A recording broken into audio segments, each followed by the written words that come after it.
एक बार फिर स्वागत आप सभी का। एबीपी न्यूज देख रहे हैं आप। अब 3% स्विंग वाली सीटों की बात हम कर लेते हैं। उत्तर प्रदेश की 9 सीटें ऐसी हैं जहां पर क्लोज फाइट है। भंवर में दिख रही इन सीटों पर 3% वोट अगर जीतने वाली पार्टी के साथ गए तो जीत का मार्जिन बढ़ेगा, और अगर यही वोट हार रही पार्टी को मिले तो नतीजे पलट सकते हैं। मतलब कि जो पार्टी अभी जीतती दिख रही है उसे हार का सामना करना पड़ सकता है। लेकिन सबसे पहले आपको स्थिति दिखाते हैं रामपुर की, कि वहां पर किस तरीके की स्थिति फिलहाल बनती हुई नजर आ रही है।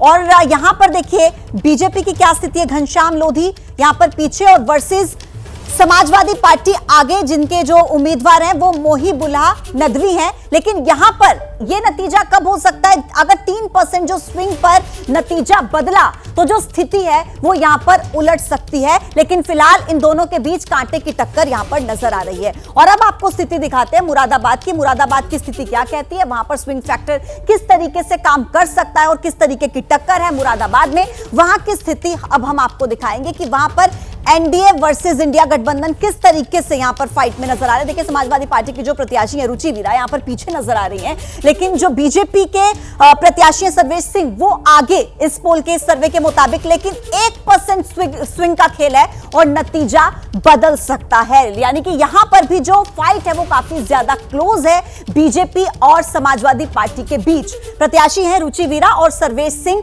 1% स्विंग के खेल पर यहां पर भी रिजल्ट जो है वो पलट सकते हैं। आइए अब आपको ग्राउंड जीरो से हम लेकर चलते हैं। हमारे जो सहयोगी हैं उबैदुर रहमान वो इस वक्त सीधे हमारे साथ जुड़ गए हैं। उबैदुर रहमान के पास चलेंगे। उबैदुर रहमान, सबसे पहले तो ये बताइए कि क्या वहां पर जमीनी स्तर पर भी राजनीतिक समीकरण इस बार बदलते हुए नजर आ रहे हैं?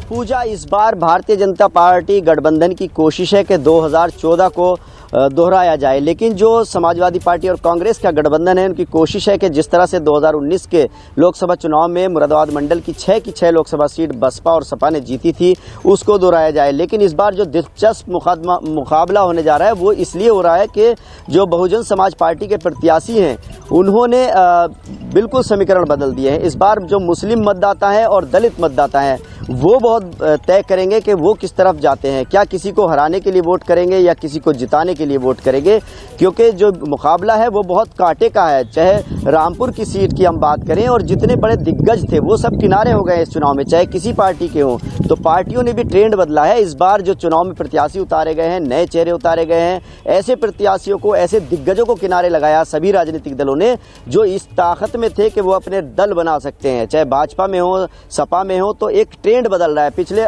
15-18 सालों से मैं देख रहा हूँ, पहले इतने बड़े बड़े दिग्गज नाम होते थे लेकिन उनको किनारे कर दिया गया है। तो वहां पर अभी फिलहाल आप देख रहे हैं उबैदुर रहमान कि वहां पर जो ट्रेंड है वो आपको कहीं ना कहीं बदलता हुआ नजर आ रहा है। लेकिन मुजफ्फरनगर में क्या चल रहा है, वहां की स्थिति क्या है, वो सबसे पहले हम दर्शकों को दिखा देते हैं, फिर उसके बाद ग्राउंड जीरो पर लेकर चलेंगे। देखिए मुजफ्फरनगर में जो फाइट है वो संजीव बालियान और हरेंद्र मलिक के बीच में है। और फिलहाल जो सर्वे है वो ये कहता है समाजवादी पार्टी यहां पर पीछे लेकिन बीजेपी आगे। लेकिन यहां पर भी बहुत क्लोज फाइट होगी।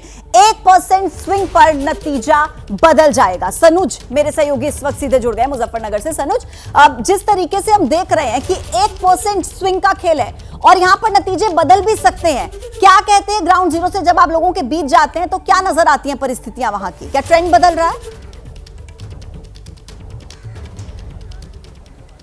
देखिए, चुनाव के लिए कहा जाता है कि कब चुनाव किस तरफ करवट ले ले कोई नहीं जानता। लेकिन मुजफ्फरनगर की अगर बात करें तो मुजफ्फरनगर में बीजेपी प्रत्याशी डॉक्टर संजीव बालियान और समाजवादी पार्टी के प्रत्याशी हरेंद्र मलिक के बीच सीधी कांटे की टक्कर यहां पर बताई जा रही है। सबसे बड़ी बात यह है कि 2014 में यहां संजीव बालियान चुनाव जीते थे, 2019 में संजीव बालियान यहां पर चुनाव जीते थे और उन्हें अपनी हैट्रिक लगानी है। हैट्रिक लगाना उनके लिए किसी चुनौती से कम नहीं है। और आज चूंकि चुनावी शोर थम जाएगा तो देखिए यहां जो चुनाव प्रचार है, चुनाव प्रचार अभियान में आज पूरी ताकत झोंकी जाएगी। आज कोई कोर कसर बाकी नहीं छोड़ी जाएगी और पूरा माहौल बनाया जाएगा। बीजेपी के तमाम कार्यकर्ता हैं, बड़े नेता हैं, आज वो यहां इस एक तरीके से रोड शो यहां पर होगा। जय चौधरी भी आ रहे हैं और उसके लिए जो तमाम तैयारियां वो चल रही हैं। सर ये बता दीजिए क्या लग रहा है, सबकी नजरें हैं मुजफ्फरनगर में, क्या होगा?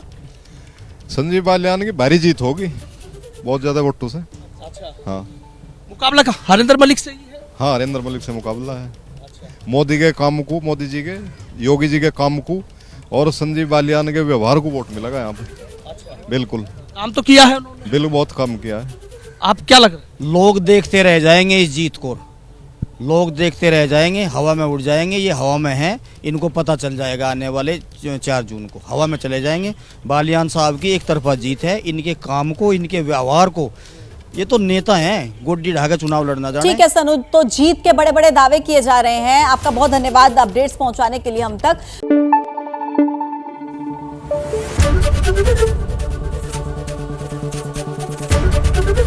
एबीपी न्यूज आपको रखे आगे।